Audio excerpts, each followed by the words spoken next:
बिस्मिल्लाहिर्रहमानिर्रहीम। अस्सलाम वालेकुम students, welcome to learning with Rizwan. आज हमारा टॉपिक है कंजर्वेशन ऑफ बायोडाइवर्सिटी। कंजर्वेशन मतलब बचाव, हिफाजत करना। आप कैसे बायोडाइवर्सिटी की हिफाजत कर सकते हैं और ये आखिर ख़तरे में है क्यों, तो इस टॉपिक के अंदर हम आज डिटेल से ये पढ़ने जा रहे हैं।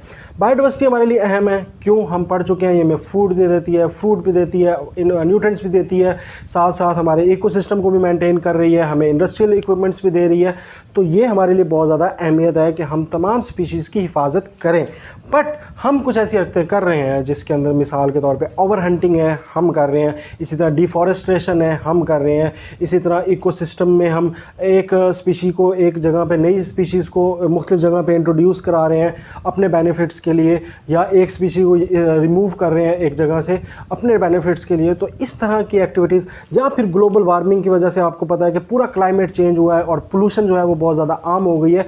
तो ये डिफॉरेस्ट्रेशन, ओवर हंटिंग, रिमूवल और इंट्रोडक्शन ऑफ न्यू स्पीशीज़, या आपका पोल्यूशन है या क्लाइमेट चेंज है, ये सारे आंसर मिलकर आपकी बायोडाइवर्सिटी के लिए खतरा है। इसके अंदर सबसे बड़ा जो खतरा है वो ओवर पॉपुलेशन है, क्योंकि आपको पता है कि आबादी धीरे धीरे बढ़ रही है और एक मिनट में कहा जाता है कि 180 बच्चे पैदा होते हैं, यानी न्यू ह्यूमन बींग्स आते हैं। और इसके साथ साथ कहते हैं कि 2,60,000 एक दिन के अंदर अंदर न्यू जो है वो बेबी बॉर्न हो रहे हैं, और पॉपुलेशन जो है बहुत ज़्यादा बढ़ रही है। तो इस ओवर पॉपुलेशन की वजह से सप्रेस हो रही है क्या चीज़, बायोडाइवर्सिटी के ऊपर नुकसान हो रहा है। क्यों? क्योंकि अब जितनी ज़्यादा पॉपुलेशन होगी उतनी ज़्यादा आपको सर्वाइवल के लिए जगह चाहिए होगी, उतनी ज़्यादा आपको सर्वाइवल के लिए फूड चाहिए होगा। तो हम अपनी मकासद के लिए फिर क्या कर रहे हैं, हम बायोडाइवर्सिटी को अफेक्ट कर रहे हैं। और इसकी वजह से पाकिस्तान के अंदर बहुत सारी स्पीशीज़ जो है वो एक्सटेंट या एंडेंजर्ड वाली कैटेगरी में आ चुकी हैं, जिसके अंदर लाइन है, पाकिस्तान में पाया नहीं जाता। टाइगर्स आपको पाकिस्तान में नज़र नहीं आ रहे, ठीक है। इंडियन जो है वाइल्ड एस है वो भी नज़र नहीं आ रहा, ब्लैक बल्क है, ठीक है। इसी तरह स्वैम्प डियर है, ये मुख्तलिफ़ किस्म के जानदार हैं, आप तस्वीरें भी देख रहे हैं। तो ये सारे के सारे पाकिस्तान के अंदर मौजूद थे और आहिस्ता आहिस्ता अब एक्सटेंट हो चुके हैं, इनका अब नामो निशान भी नहीं मिलता। तो आखिर ह्यूमन क्या एक्टिविटीज़ कर रहा है जिसकी वजह से ये मेजर प्रॉब्लम्स और ये बायोडाइवर्सिटी जो है ये हमारी ख़राब हो रही है, ये अब देखते हैं। ह्यूमन एक्टिविटीज़ की बात करें तो सबसे बढ़कर इंट्रोडक्शन ऑफ न्यू स्पीशीज़। आप अगर बाहर से न्यू स्पीशीज़ पाकिस्तान में लेके आएँ, फॉर एग्जांपल एक एग्जांपल देता हूँ आपको, यूकलिप्टस, सफ़ेदे के दरख्त ऑस्ट्रेलिया से पाकिस्तान में इंपोर्ट किए गए और यहाँ पे लगाए गए। अब उसका एक बड़ा नुकसान हुआ कि जो ग्राउंड लेवल पे पानी था वो जो है, सफ़ेदे जो है वो पानी बहुत ज़्यादा जो है वो इनटेक करते हैं। तो जो ग्राउंड लेवल यानी अंडरग्राउंड लेवल में जो पानी होता है ज़ेर ज़मीन, वो सफ़ेदे के इतना ज़्यादा लिया है कि पानी जो है वो काफ़ी कम होता जा रहा है अंडरग्राउंड लेवल में। तो अब इंट्रोडक्शन ऑफ वन स्पीशी जो है ये बहुत ज़्यादा नुकसान कर रही है आपके इकोसिस्टम। इसी तरह स्टार फिश है, जिसको सी स्टार भी कहा जाता है, ये समंदरों के अंदर बहुत ज़्यादा पाई जाती है। अब इसको आहिस्ता आहिस्ता जो है अपने मकसद खाने के लिए जो है इस्तेमाल करने के लिए इसको रिमूव करते हैं, हंटिंग करते हैं, शिकार करते हैं इसका। उसका भी नुकसान ये होता है कि जितनी ज़्यादा आप स्पीशीज़ जो है वो सी स्टार जो है वो आप जब क्या नाम है ओशन से आप बाहर निकालेंगे और सी स्टार कम हो जाएंगे, तो बदले में सी स्टार जो खाती थी म्यूजल्स की तादाद क्या होती जाएगी, बढ़ती जाएगी। अब म्यूजल्स जब बढ़ रहे हैं तो इसकी वजह से ये जितनी ज़्यादा तादाद बढ़ेगी तो छोटे छोटे जितने भी एनिमल्स हैं, जो फिशेस हैं, छोटे छोटे क्रिएचर्स हैं समंदर के अंदर, वो ख़त्म होते जाएंगे। तो एक स्पीशीज़ सी स्टार को आपने ख़त्म किया तो उसकी वजह से एक पॉपुलेशन बढ़ गई और उसने दूसरी पॉपुलेशंस को भी नुकसान पहुँचाना शुरू कर दिया। तो इसी तरह आप अगर आप ये मतलब इंट्रोडक्शन और रिमूवल ऑफ स्पीशीज़ था, इसकी वजह से भी आपका बहुत ज़्यादा नुकसान पहुंचा रहे हैं, अपने इकोसिस्टम को भी और अपनी बायोडाइवर्सिटी को भी ख़तरा पहुंचा रहे हैं। इसके बाद हैबिटेट लॉस। हैबिटेट लॉस क्या है जी? जो घर हैं मुख्तलिफ़ जानवरों के, उनके घरों को जो है आप ख़त्म कर रहे हैं, तबाह कर रहे हैं। फॉर एग्ज़ाम्पल जंगलात में उनके घर हैं, या किसी और जगह पे किसी ज़ेर ज़मीन थे, या कहीं भी उनके घर थे, आपने उसके ऊपर अपनी बिल्डिंग्स बना ली, अपने पौधे लगा लिए, तो उनके हैबिटेट जो है वो ख़त्म हो गए। और इन हैबिटेट लॉस की वजह से भी बहुत सारी बायोडाइवर्सिटी को ख़तरा है। इसके बाद जो मेन टॉपिक है वो जी है डिफॉरेस्ट्रेशन। डिफॉरेस्ट्रेशन क्या होता है जी? जंगलात का कटाव। अब जंगलात के कटाव क्या हैं? For example cutting of trees to convert forest land into non forest land. एक जंगल को, आबाद जंगल को आप बेबयान वीराने के अंदर तब्दील कर रहे हैं, इसको हम डिफॉरेस्ट्रेशन कहते हैं। सिंपल डिफॉरेस्टेशन की वजह क्या है, आखिर हम करते क्यों हैं? इसकी सबसे बड़ी वजह है कि एग्रीकल्चर, चूँकि हर बंदे को अब पैसा चाहिए और वो अगर उसका एक जंगल है तो जंगल इतनी उसको कमाई नहीं दे रहा, तो वो क्या करेगा, उसको काट के उसके ऊपर एग्रीकल्चर स्टार्ट कर देगा। तो एग्रीकल्चर के लिए, फ्रूट के लिए, कैश के लिए हम क्या करते हैं, डिफॉरेस्टेशन को काट रहे हैं। जो दूसरी बड़ी रीज़न है वो वुड्स के लिए, यानी लकड़ी चाहिए हमें फर्नीचर के लिए, शेल्टर के लिए, घरों के लिए, तो उसके लिए हम लकड़ी को बहुत ज़्यादा काट रहे हैं। और पाकिस्तान की कम से कम 3.5 या 4 करोड़ जो आबादी है, उनका जो खाना पीना है वो सुई गैस पर नहीं है, वो लकड़ियों हुई को काट कर अपना जो है उससे हीट और अपनी कुकिंग वगैरह करते हैं। तो ये भी एक वजह है जिसकी वजह से डिफॉरेस्टेशन हो रही है। एक सबसे बड़ी जो वजह है वो है अर्बन डेवलपमेंट। अर्बन डेवलपमेंट क्या होता है जी, दरख्त काट के उसकी जगह अपनी हाउसिंग कॉलोनी बना लो, इंडस्ट्रीज़ बना लो और कोई सनत बना लो। तो ये जो है बहुत ज़्यादा अर्बन डेवलपमेंट भी डिफॉरेस्टेशन कर रही है, जिसकी वजह से हमारी बायोडाइवर्सिटी को नुकसान पहुँच रहा है।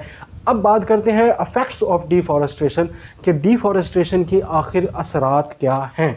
सबसे बड़ा जो इसका मसला है ये है सॉइल इरोजन, यानी कि जब दरख्त नहीं होंगे और ज़मीन जो है वो बिल्कुल नंगी होगी और उसके ऊपर दरख्त कोई नहीं होगा, तो हवा से वो ज़मीन जो है वो उसकी इरोजन होती है, यानी सॉइल एक जगह से दूसरी जगह पे शिफ्ट हो रहा होता है और उसकी वजह से ज़मीन जो होती है वो सख्त हो जाती है और बंजर हो जाती है, और वो उसके ऊपर मज़ीद आप काश्त नहीं कर सकते, उसके ऊपर दरख्त नहीं लगा सकते। तो सॉइल इरोजन जो है एक सबसे बड़ा अफेक्ट है डिफॉरेस्टेशन। इसके साथ जब दरख्त नहीं होंगे तो बहुत सारे न्यूट्रिएंट्स जो हैं वो भी सॉइल इरोजन में उससे जो है वाश आउट हो जाएंगे और हमारे लॉस ऑफ न्यूट्रिएंट्स हो जाएगा सॉइल के अंदर। हमारी सॉइल जो है वो फर्टाइल से अनफर्टाइल होते जाएंगी, यानी ज़रखेज़ से जो है वो बिना ज़रखेज़ वाली ज़मीनों की तरफ आती जाएंगी। तो और सबसे बड़ा ये है कि जब रिवर्स, जब दरिया या सैलाब आते हैं तो उसमें जो दरख्त होते हैं वो बहुत ज़्यादा कोशिश करते हैं उसको सैलाब के पानी के बहाव को रोकने में, मगर अगर आपका दरख्त ही नहीं है तो सैलाब का बहाव भी ज़्यादा होगा, मिट्टी भी बहुत ज़्यादा वो साथ लेके चलेगा, और अगर वो सीधा जा रहा है डैम्स में तो डैम्स की कैपेसिटी भी ख़त्म कर देगा, क्योंकि जो पानी डैम्स के अंदर स्टोर हो रहा है वो ऐसे इलाके से आया जहाँ पर मिट्टी थी, रेत थी, तो वो सारी की सारी रेत लेके डैम में आ गया और डैम भी है वो रेत से ज़्यादा भर गया और पानी की कैपेसिटी उसने क्या कर दी, कम कर दी। ये भी एक नुकसान है डिफॉरेस्टेशन का। दरख्त काटने से एक और बहुत बड़ा मसला ये होता है कि जब दरख्त कम होंगे तो दरख्त ट्रांसपायर कम करेंगे। ट्रांसपायर क्या होता है, रिमूवल ऑफ वाटर। पानी जो होता है वो ज़मीन से पौधे लेते हैं और पौधे फिर अपना 1% पानी वो यूज़ करते हैं और 99% पानी जो है वो ट्रांसपायर कर देते हैं, यानी पत्तों से बाहर निकाल देते हैं। और वो पानी जो होता है बेसिकली क्लाउड फॉर्मेशन यानी कि बादल बनाने में काम आता है और फिर वो जाके कहीं बादल बरसते हैं और बारिशें होती हैं। जब आप दरख्त ही नहीं लगाएंगे तो वाटर ट्रांसपायर ही नहीं होगा और बारिश क्लाउड्स ही नहीं बनेंगे तो फिर बारिशें भी नहीं होंगी, यानी कि बारिशें भी कम हो जाती हैं दरख्त काटने से। डिफॉरेस्टेशन का एक और इफेक्ट, डिफॉरेस्टेशन से हमारे जो टूरिस्ट है उसकी अट्रैक्शन भी कम हो रही है। ये हमें एस्थेटिक ब्यूटी देती है, खूबसूरती देती है। खूबसूरत जब जंगल हमारे सामने होते हैं तो वो हमारे जो सयाह आते हैं, टूरिस्ट आते हैं, उनकी अट्रैक्शन करते हैं, मगर डिफॉरेस्टेशन उन टूरिस्ट की अट्रैक्शन को भी ख़त्म करता है। इसके साथ साथ सबसे बड़ा जो काम करता है पौधा यानी प्लांट्स हैं या फॉरेस्ट हैं, वो कार्बन डाइऑक्साइड्स को ऑब्जॉर्ब करते हैं। एटमॉस्फेयर के अंदर जितनी भी कार्बन डाइऑक्साइड है जो हम एक्सहेल करते हैं वो पौधे उसको जो है इनहेल करते हैं, अपने अंदर लेते हैं और साथ उसके खुराक वगैरह बनाते हैं। तो जितना ज़्यादा आपको पता है कि कार्बन डाइऑक्साइड जितनी ज़्यादा एटमॉस्फेयर में होगी उतनी ज़्यादा नुकसानदेह होगी, उतनी ज़्यादा ग्लोबल वार्मिंग बढ़ेगी। तो कार्बन डाइऑक्साइड को ये एक्सट्रैक्ट करते हैं, ख़त्म करने में मदद करते हैं। साथ और भी अगर कोई पोल्यूटेंट है, सल्फर डाइऑक्साइड वगैरह है, उसको भी ये अपने अंदर जज्ब करते हैं और माहौल को साफ़ सुथरा रखते हैं। यानी स्टेबिलिटी ऑफ इन्वायरमेंट भी बहुत ज़रूरी होता है फॉरेस्ट के नतीजे में। और अगर आप दरख्त काट रहे हैं तो आपके कार्बन डाइऑक्साइड अब्जॉर्ब दरख्त नहीं करेंगे और साथ आपको नुकसान ये होगा कि आपके एनवायरनमेंट के अंदर पोल्यूशन बढ़ती जाएगी, ग्रीन हाउस गैसेस बढ़ती जाएंगी। तो पाकिस्तान के अंदर ये सारा डिफॉरेस्टेशन का जो है मसला भी है और आप देख रहे हैं कि दिन दहाड़े अर्बन डेवलपमेंट हो रही है और सोसाइटीज़ बन रही हैं और दरख्त पे दरख्त काट रहे हैं। पाकिस्तान इनिशिएटिव ले रहा है, मज़ीद इनिशिएटिव हम अगले इलेक्शंस में भी पढ़ेंगे। मगर जो सबसे बड़ा है क्लीन ग्रीन पाकिस्तान प्रोग्राम जो इमरान खान ने स्टार्ट किया है, अब ये भी बहुत ज़्यादा इम्पैक्ट डाल रहा है। अल्लाह करे कि हमारी ज़मीन दोबारा इसी तरह सरसब्ज़ व शादाब हो जाए और इतने दरख्त और इतने जंगलात से भर जाए और हमारी बायोडाइवर्सिटी जो है वो जो है हम उसको कंज़र्व करने में कुछ कर सकें। एक और जो चीज़ है बहुत ज़्यादा इंपॉर्टेंट है, that is over hunting. Over hunting क्या होता है जी? शिकार करना। शिकार दो तरह के होते हैं, एक इलीगल होता है और एक लीगल होता है। लीगल ये होता है कि आप हुकूमत को पैसा देते हैं, लाइसेंस लेते हैं और जाकर शिकार करते हैं मुख्तलिफ जानवरों का। अब ये मुख्तलिफ जानवर का शिकार जो है, इससे क्या हो रहा है? हमारी बायोडाइवर्सिटी के ऊपर अफेक्ट हो रहा है। फॉर एग्जांपल हमारा कौमी जानवर है मारखोर, उसके ऊपर बाकायदा हुकूमत जो है वो इजाज़त देती है लाइसेंस दे करके, भैया आप शिकार कर लें, और उससे नुकसान ये हो रहा है कि हमारी बायोडाइवर्सिटी को ख़तरा है कि वो एक वक्त आएगा कि वो मारखोर की स्पीशी भी इंडेंजर्ड हो जाएगी। तो ओवर हंटिंग जो है चाहे कहीं भी है, पाकिस्तान में है, चाहे समंदरी इलाकों में है, चाहे पहाड़ी इलाकों में है, चाहे मैदानी इलाकों में, कहीं भी अगर आप ओवर हंटिंग कर लेंगे, ज़्यादा हंटिंग करेंगे तो उसका नुकसान और जो है वो पड़ेगा इकोसिस्टम के ऊपर भी और बायोडाइवर्सिटी के ऊपर भी। तो नो ओवर हंटिंग।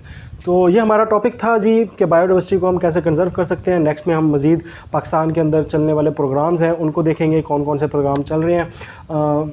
एक है जी एक्सटिंक्ट स्पीशीज़ और एक है इंडेंजर्ड स्पीशीज़। अब एक्सटिंक्ट स्पीशीज़ क्या है, इंडेंजर्ड स्पीशीज़ क्या है? एक्सटिंक्ट स्पीशीज़ वो स्पीशीज़ हैं जिनका नामो निशान इस दुनिया से मिट चुका है, और इस बात में आपको ज़रा भर भी शक ना हो, ठीक है जी, कि भाई इस दुनिया में कोई वो स्पीशी जो है अभी भी मौजूद है। अगर वो बिल्कुल ख़त्म हो चुकी हैं तो उसको हम कहते हैं ये एक्सटिंक्ट स्पीशीज़ हैं, यानी ये इन स्पीशीज़ का इस दुनिया से नामो निशान मिट चुका है। और दूसरी स्पीशीज़ हैं जी इंडेंजर्ड स्पीशीज़। इंडेंजर्ड स्पीशीज़ वो स्पीशीज़ होती हैं जो अभी एक्सटिंक्ट होने के करीब तर हैं, यानी कुछ अगले सालों में या जो है दहाइयों में हो सकता है कि वो स्पीशीज़ क्या हो जाए, एक्सटिंक्ट हो जाए, यानी नेड़े लगी हुई हैं एक्सटिंक्ट होने के लिए। तो ये एक सिंपल सा इंडेंजर्ड और एक्सटिंक्ट स्पीशीज़ का था। तो आज का क्वेश्चन ये है कि पाकिस्तान के अंदर कुछ आर्टिफिशियल यानी कि हाथ खुद बनाए हुए जंगलात हैं। कोई से दो जंगलात का आपने नाम लिखना है, ये गूगल पे सर्च करें या किसी बड़े से पूछे। ये आज का आपका क्वेश्चन है, दैट्स इट। और चैनल को आपने करना है सब्सक्राइब, दूसरे बच्चों के साथ भी शेयर करें, माँ बाप की दिल खोल कर खिदमत करें। अल्लाह हाफिज़।